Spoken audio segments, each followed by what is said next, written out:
Hello बच्चों, इस video में हम करेंगे हरियाणा बोर्ड प्रैक्टिस पेपर मार्च 2024 क्लास 12th मैथमेटिक्स का नेक्स्ट वीडियो हम इसमें कर रहे हैं, जिसमें सेक्शन डी और ई हम इसमें सॉल्व करेंगे। इससे पहली वीडियो में हमने section A B C solve किया था। सो सेक्शन डी में फर्स्ट क्वेश्चन है 32, जिसमें ए मैट्रिक्स गिवन है। हमें सबसे पहले ए इनवर्स फाइंड आउट करना है और उसका यूज़ करते हुए इन 3 इक्वेशंस को मैट्रिक्स मेथड से सॉल्व करना है। तो करते हैं क्वेश्चन 32। तो ये जो ए मैट्रिक्स गिवन है, ये एक्चुअल में इन तीनों इक्वेशंस की कोफिशिएंट मैट्रिक्स है। जैसे यहाँ पर 2 है, यहाँ पर -3, 5, इस तरह से एग्जैक्टली 2, -4, तो ये रिप्रेजेंट कर रही है कोफिशिएंट ऑफ दिस इक्वेशन। तो मैट्रिक्स मेथड से सॉल्व करने के लिए सबसे पहले हमें निकालना होता है डिटरमिनेंट ऑफ मैट्रिक्स। इस ए का डिटरमिनेंट निकालना है। तो यहाँ पर 2 लिखेंगे और इस तरह से यहाँ नेगेटिव -3। जैसे हम किसी डिटरमिनेंट को सॉल्व करते हैं, ये रो ये कॉलम छोड़कर दिस -4 माइनस इन दोनों की प्रोडक्ट, जिस तरह से हम ऑलरेडी करना सीख चुके हैं, -6 और यहाँ पर +4, फिर यहाँ पर 3 -2। तो इस तरह से 2 × 0 +3 × -2 5 × 1, ये 0 हो गया। यहाँ पर -6 + 5 दैट इज -1। तो -1 क्या है, नॉन जीरो हमारा डिटरमिनेंट आ गया है। तो इसके बाद हम निकालेंगे इसका इन्वर्स, क्योंकि यूज़ करना में x = होता है a इन्वर्स × b। अब यहाँ पर x क्या है, x है अननोन मैट्रिक्स जो हमें निकालने हैं x y z, और b क्या है हमारी जो मैट्रिक्स यहाँ पर इक्वल टू के बाद लिखे होते हैं। जैसे कि यहाँ पर 11 है, -5 है और -3, ये हमारे b है। तो x = a इन्वर्स × b से निकालना है। तो सबसे पहले हमें चाहिए a इन्वर्स और उसकी b से मल्टीप्लाई करेंगे। अब a इन्वर्स होता है adjoint of a divide by a का डिटरमिनेंट। तो यानी कि हमें एडजॉइंट ऑफ a निकालना है। सो एडजॉइंट के लिए हमें चाहिए सबसे पहले कोफैक्टर। तो कोफैक्टर को इस तरह से लिख लेना है a11, a12, a13, इस तरह से थोड़ा खुला खुला लिख लेंगे, a21, a22, a23, a31, a32, a33। पहले ही यहाँ पर जहाँ पर इन दोनों का सम ओड बन रहा है वहाँ पर माइनस लगा लेंगे। तो जैसे यहाँ पर इन पोजीशंस पर पहले से ही माइनस लगा लेंगे। अब a11 निकालने के लिए सबसे पहले हमें a11 निकालना है। तो a11 यानी कि फर्स्ट इस एलिमेंट का, तो वो रो भी छोड़ दें और वो कॉलम भी छोड़ दें। उसके बाद जो 2/2 की सब मैट्रिक्स बनती है उसको लिख लेंगे। वो बन रही है जैसे 2, 1, -4 और -2, और इसके बाद इसको सिंप्लीफाई कर लेना है, यानी कि -4 माइनस ये प्रोडक्ट, -4 + 4 दैट इज 0। इसी तरह से सेकंड एलिमेंट का कोफैक्टर निकालेंगे। ये रो और ये कॉलम छोड़कर जो मैट्रिक्स बनी है वो है 3, 1, -4, -2। माइनस बाहर रहेगा, सो -6 माइनस का साइन और फिर ये -6 + 4 ब्रैकेट में बच रहा है -2 और एक बाहर है माइनस, तो यहाँ पर आ जाएगा 2। तो इसी तरह से सभी एलिमेंट के कोफैक्टर हम निकाल लेते हैं। तो इस तरह से हमने हर एलिमेंट के कोफैक्टर निकाल लिए हैं। ये एवरी एलिमेंट के कोफैक्टर आ चुके हैं। तो एडजॉइंट ए के लिए हर एक एलिमेंट को कॉरस्पॉन्डिंग कोफैक्टर से हमने रिप्लेस कर लिया। जैसे यहाँ पर ये -1, -9, -5, इसी तरह 2, 23, 13 ये सब लिख लिए और इसका ट्रांसपोज कर देंगे यानी रो और कॉलम को चेंज कर देंगे। तो ये मैट्रिक्स आ गई एडजॉइंट मैट्रिक्स, एडजॉइंट ऑफ ए। अब एडजॉइंट ए के बाद हमें लिखना होता है ए इनवर्स, जो कि एडजॉइंट ए डिवाइड बाय ए डेटमेंट। ए डेटमेंट हमारा -1 था और एडजॉइंट ए ये लिखी हुई है यहाँ पर 0 -1 2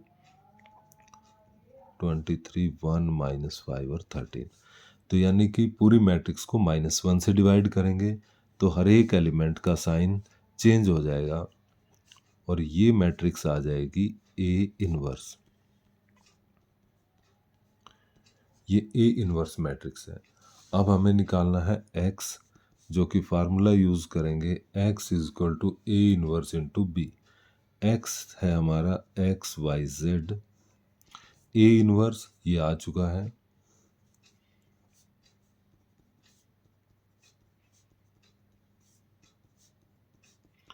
और इसको मल्टीप्लाई करेंगे b से, कैपिटल B जो स्टार्टिंग में हमने लिखा था 11 -5 -3। और यहाँ पर XYZ निकालने के लिए इन दोनों मैट्रिक्स की मल्टीप्लाई करेंगे। मल्टीप्लाई के लिए first row with this column, 0 into 11, 1 into -5 and -2 into -3, इस तरह से। फिर सेकंड रो को इस कॉलम से -22 9 के साथ और फिर -3 के साथ, -23 की तो 69। अब थर्ड रो की -11 -25 और यहाँ भी माइनस ही रहेगा, -39। तो इस तरह से हमने मल्टीप्लाई कर दिया। यहाँ पर थोड़ी सी मिस्टेक हुई, 13 का साइन चेंज करना था, यहाँ पर -13, यहाँ पर भी -13 और इन दोनों की मल्टीप्लाई यहाँ प्लस रहेगा। तो इस तरह से जब सिंप्लीफाई करेंगे तो यहाँ 1, यहाँ पर इन दोनों माइनस के आ रहे हैं 67 और प्लस के 69, यहाँ पर माइनस के हैं 36 प्लस 39। तो इस तरह से XYZ इज इक्वल टू पर 1, यहाँ पर 2 और यहाँ पर है वैल्यू 3। दोनों मैट्रिक्स को कंपेयर करने से x is equal to 1, y is equal to 2 और z इज इक्वल टू 3। ये हमारे आंसर हैं, x is equal to 1, y is equal to 2, z is equal to 3। Question 33 में find the shortest distance between the lines L1 and L2। दो line हमें दी हुई हैं, इनके बीच का हमें शॉर्टेस्ट डिस्टेंस निकालना है। तो शॉर्टेस्ट डिस्टेंस के लिए सब हमें फार्मूला लिखना पड़ेगा, A2 minus A1 dot B1 cross B2 upon में B1 क्रॉस B2 का मैग्नीट्यूड, ये फार्मूला। अब इस फार्मूले से देखें तो यहाँ पर ये जो है ये A1 है, I प्लस J, B1 की वैल्यू है 2I minus J plus K, A2 की वैल्यू सेकेंड लाइन से 2I plus J minus K, B2 की वैल्यू है 3I minus 5J plus 2K, ये B2 की वैल्यू है। तो फार्मूले में हमें चाहिए A2 minus A1, so A2 minus A1 vector this minus this, I रह जाएगा, J माइनस J 0J और माइनस K, ये है A2 माइनस A1 की। अब हमें चाहिए B1 क्रॉस B2, सो B1 क्रॉस B2 के लिए डेटरमेंट की शेप में लिखेंगे IJ के, पहले B1 के कंपोनेंट 2 -1 1, B2 के कंपोनेंट, और डेटरमेंट को सॉल्व कर देंगे। B1 क्रॉस B2 हमारा I, यहाँ से 2 प्लस 5, फिर यहाँ पर माइनस का साइन लेते हैं, रो कॉलम छोड़कर 4 -3 और K -10 प्लस 3, जैसे किसी डेटरमेंट की वैल्यू हम निकालते हैं। तो ये B1 क्रॉस B2 हमारा आ गया -j और -7k। अब हमें यहाँ पर मैग्नीट्यूड भी चाहिएगा, तो यहाँ मैग्नीट्यूड भी निकाल लेते हैं B1 क्रॉस B2 का। इसका मैग्नीट्यूड निकालेंगे तो 7 का स्क्वायर -1 का स्क्वायर और 7 का स्क्वायर, तो इस तरह से 50, यहाँ पर 50 और 99 का रूट। सो B1 क्रॉस B2 निकालेंगे। इस डिटरमिनेंट को सॉल्व करेंगे I, और यहाँ से रो कॉलम छोड़कर -2 + 5 -j, कॉलम और ये रो छोड़कर 4 -3 + k के साथ -10 + 3। सो B1 क्रॉस B2 की वैल्यू आ जाएगी 3i, यहाँ पर -j -7k। और B1 क्रॉस B2 का हम मैग्नीट्यूड भी निकाल लेते हैं, तो आएगा 3 का स्क्वायर, 1 का स्क्वायर और 7 का स्क्वायर, तो इस तरह से 59 स्क्वायर रूट आ गया। अब हमारे पास A2 - A1 भी है, B1 क्रॉस B2 भी है और B क्रॉस B2 का मैग्नीट्यूड भी है, तो हम शॉर्टेस्ट डिस्टेंस निकाल सकते हैं A2 - A1 dot B1 cross B2 divide by B1 cross B2 का मैग्नीट्यूड। अब A2 - A1 की वैल्यू ये दी हुई है, जो कि थी I, A2 - A1 की वैल्यू ये लिखेंगे I प्लस 0k थी, 0j -k डॉट में B1 cross B2, B1 cross B2 ये आया, और डिवाइड में B1 क्रॉस B2 का मैग्नीट्यूड जो कि है 59। अब यहाँ पर डॉट है तो I की I से होगी, I डॉट I1 होता है 3, 0 यहाँ से 0 हो जाएगा, और यहाँ पर प्लस का 7 डिवाइड बाय 59 का रूट, तो इस तरह से 10/√59 ये आ गई हमारी shortest distance between two lines. Question 33 का और पार्ट है, find the vector equation of the line passing through this point and perpendicular to these two line. एक ऐसी वेक्टर की इक्वेशन चाहिए जो इस पॉइंट से पास करे और इन दोनों लाइनों के परपेंडिकुलर हो।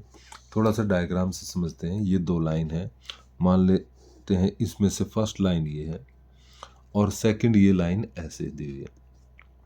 अब हमें एक तीसरी लाइन चाहिए जो इन दोनों के परपेंडिकुलर हो। तो हमें पता है क्रॉस प्रोडक्ट के मेथड से कि दो गिवन लाइन या वेक्टर के परपेंडिकुलर जो वेक्टर होता है वो इस तरह से, मान लो यहाँ पर जो इस पॉइंट पर परपेंडिकुलर होगा वो इस लाइन के परपेंडिकुलर होगा और इस लाइन के भी परपेंडिकुलर, यानी कि हमें ये इन दोनों का A क्रॉस B चाहिए। इस लाइन के जो डायरेक्शन कोसाइंस हैं, डायरेक्शन रेशियो हैं 3, -16 और 7 है, और इस लाइन के जो हैं 3, 8 और -5 है। तो इनका जो क्रॉस होगा वो यहाँ पर होगा परपेंडिकुलर इस तरह से। तो इन दोनों के क्रॉस प्रोडक्ट हम निकाल लेते हैं। सो A क्रॉस B हम निकालेंगे वेक्टर IJ के मेथड से, 3, -16, 7 और 3, 8, -5 से। ये A क्रॉस B इन दोनों के परपेंडिकुलर रहेगा ये वेक्टर, जिसकी वैल्यू हम निकाल देते हैं डिटरमिनेंट से। सो I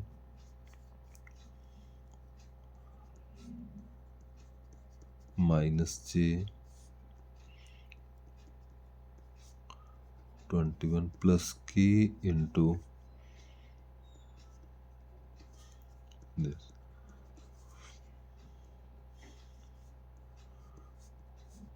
माइनस का 4j आ जाएगा और प्लस k इंटू 72k।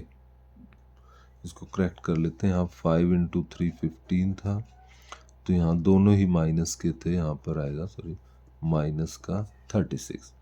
तो ये आ गया है A क्रॉस B।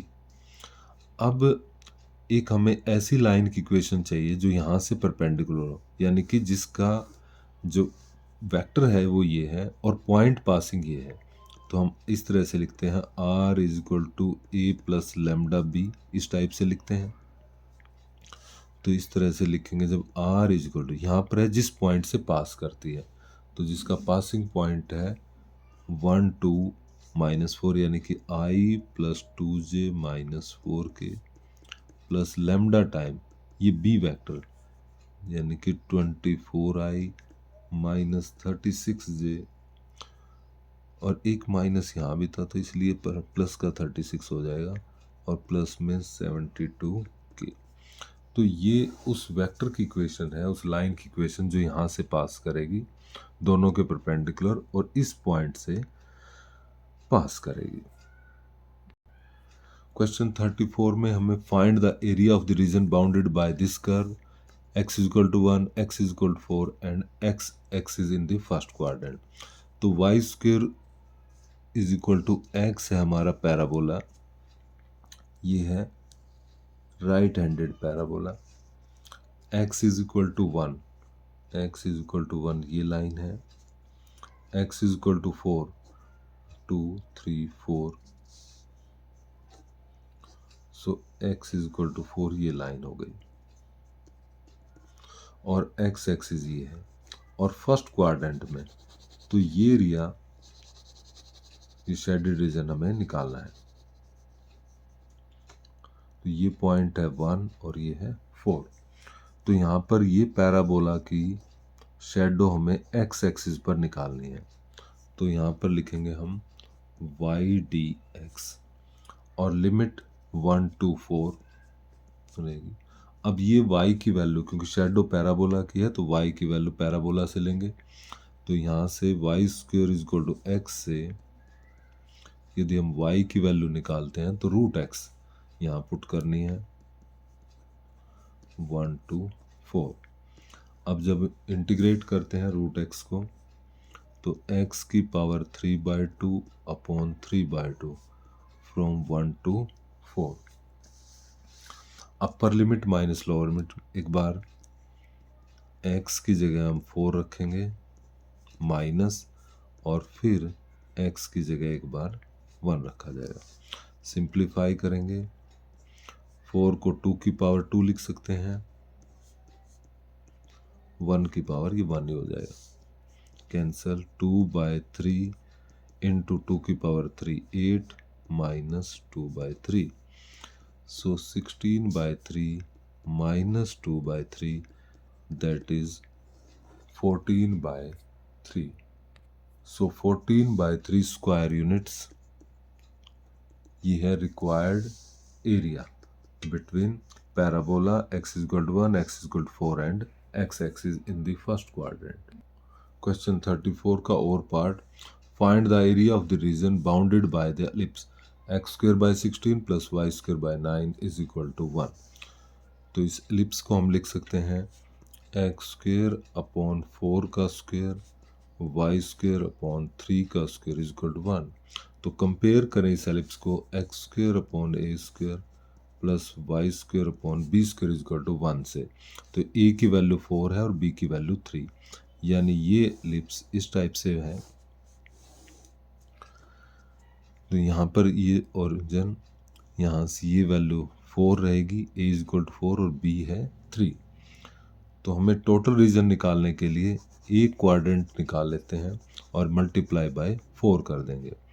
तो हमें ये रीजन निकालना है shadow of this ellipse on the x axis. So क्योंकि x एक्सिस पर है तो यहाँ y dx लिखेंगे और लिमिट 0 to दिस 4, 0 to 4 लगाएंगे। और ये y की वैल्यू हमें लेनी है यहाँ से गिवन एलिप्स की इक्वेशन से। तो एलिप्स की इक्वेशन से निकालने के लिए x स्क्वायर अपॉन 16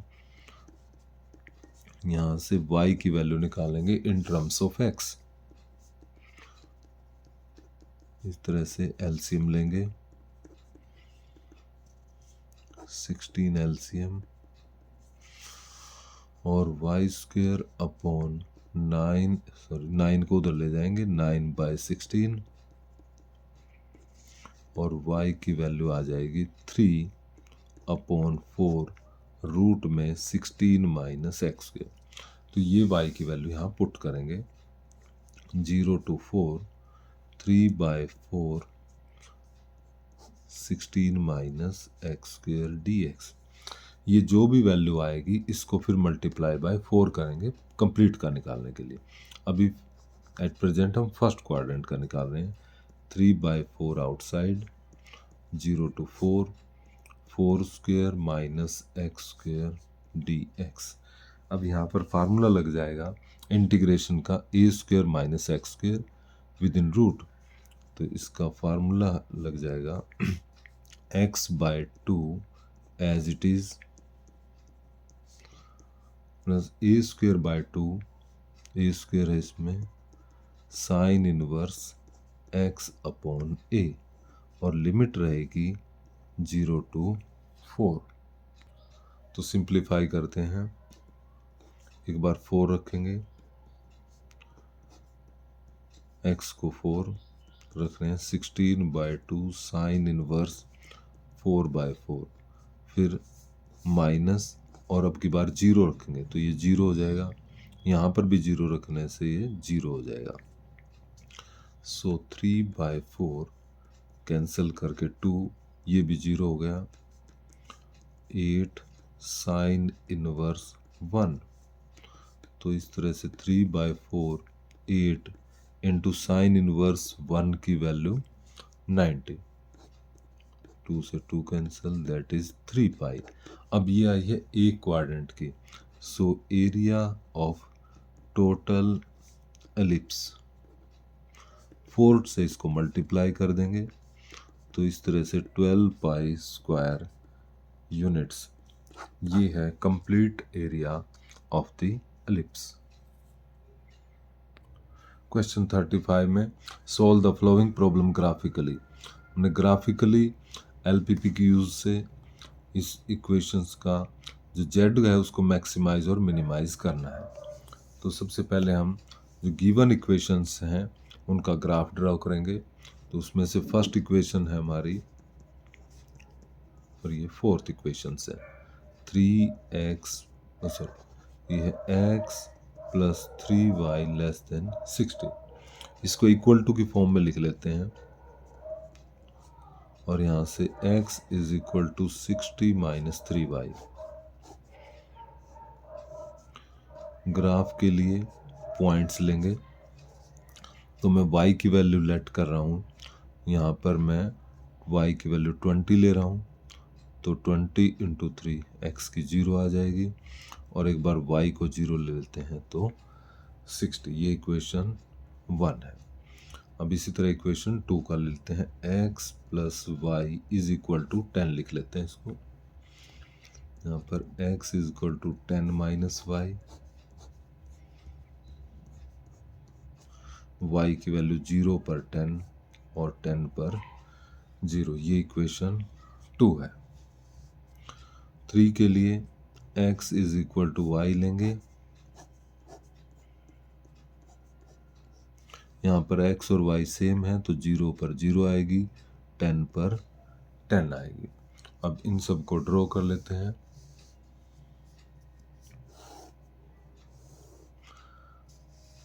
इस तरह से 0 0 10 20 30 40 50 एंड 60।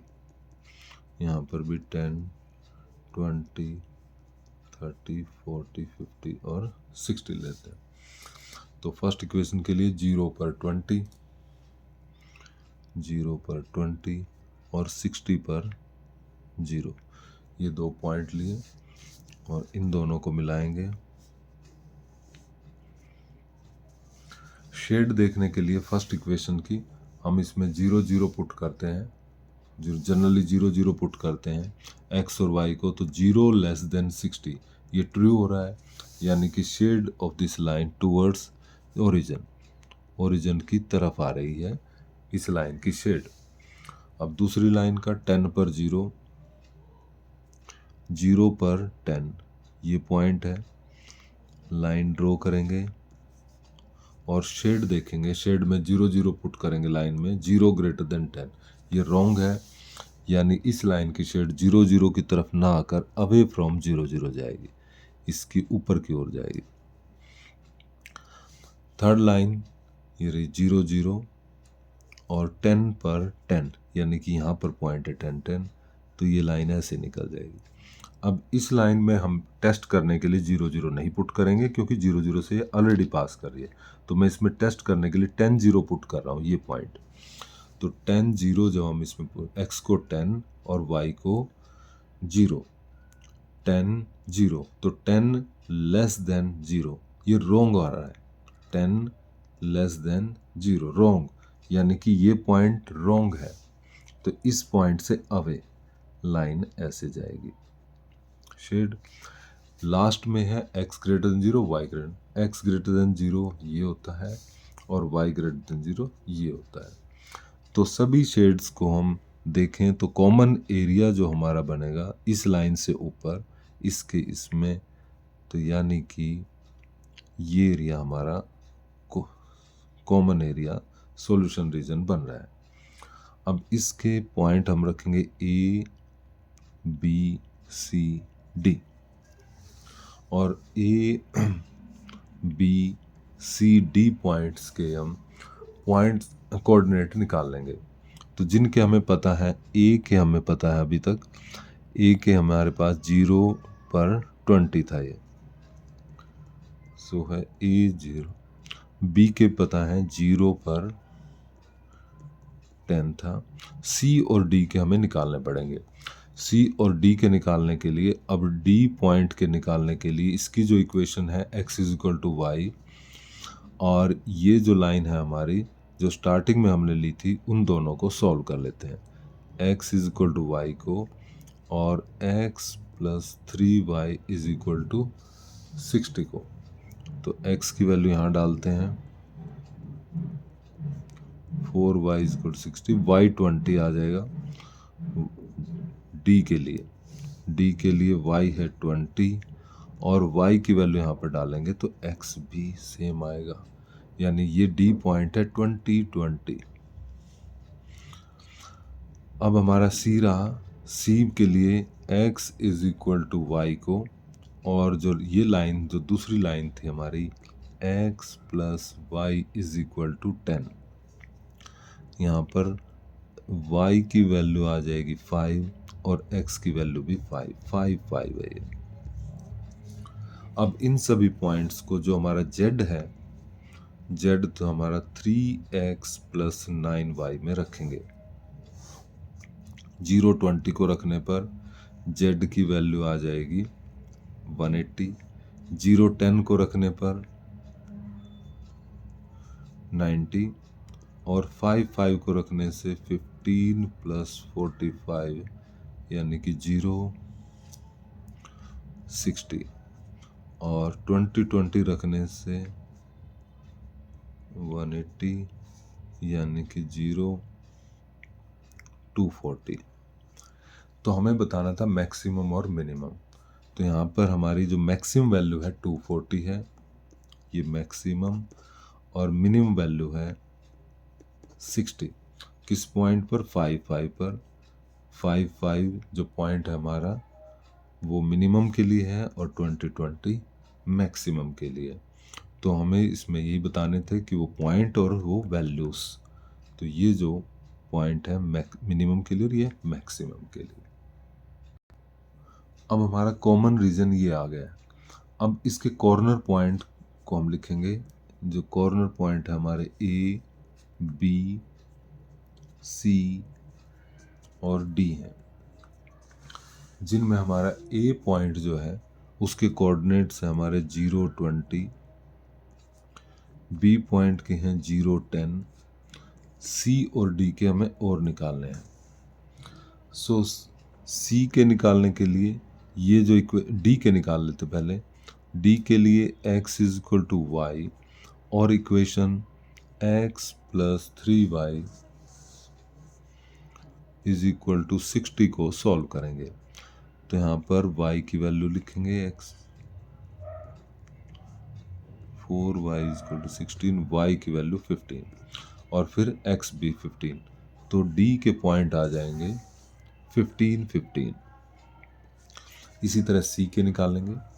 c के निकालने के लिए x is equal to Y को x plus Y is equal to 10 के साथ सॉल्व करेंगे तो 5, 5 आ जाएंगे, यानी c के पॉइंट है 5, 5। अब z जो हमारा है 3x प्लस 9y, उसमें पुट करेंगे कॉरस्पॉन्डिंग पॉइंट्स को।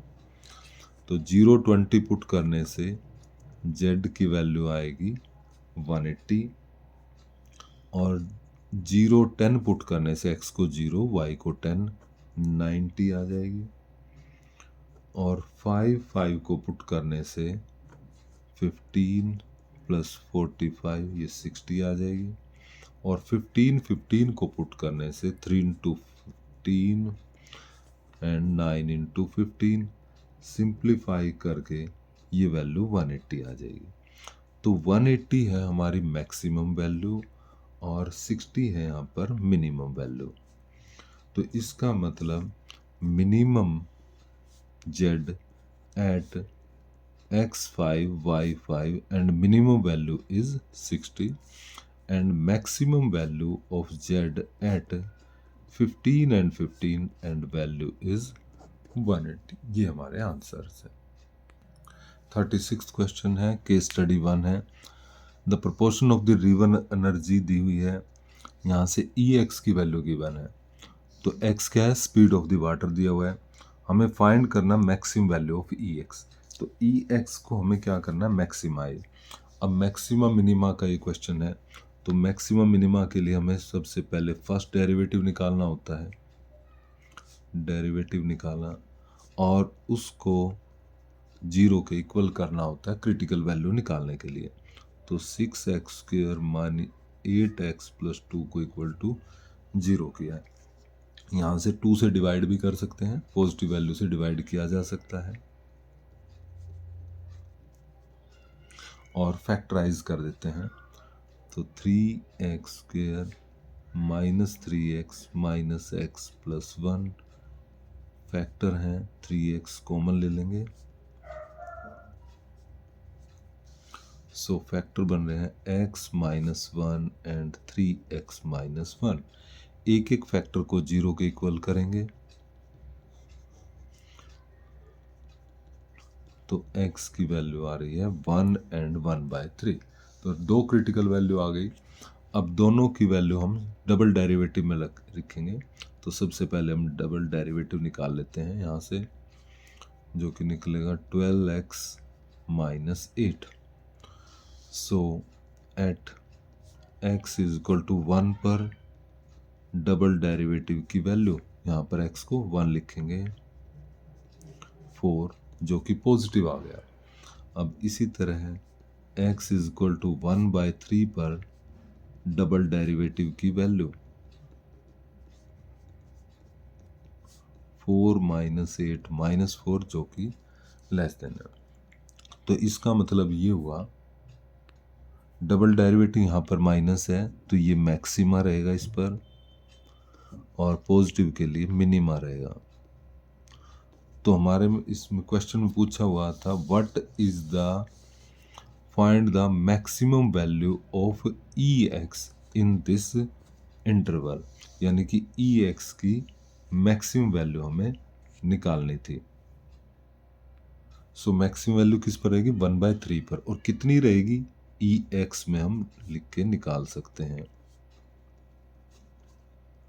सो मैक्सिमम वैल्यू के लिए E की मैक्सिमम वैल्यू के लिए x को हम 1/3 एट 1/3 होगा और कितनी होगी वो यहाँ से कैलकुलेट करके हम निकाल सकते हैं।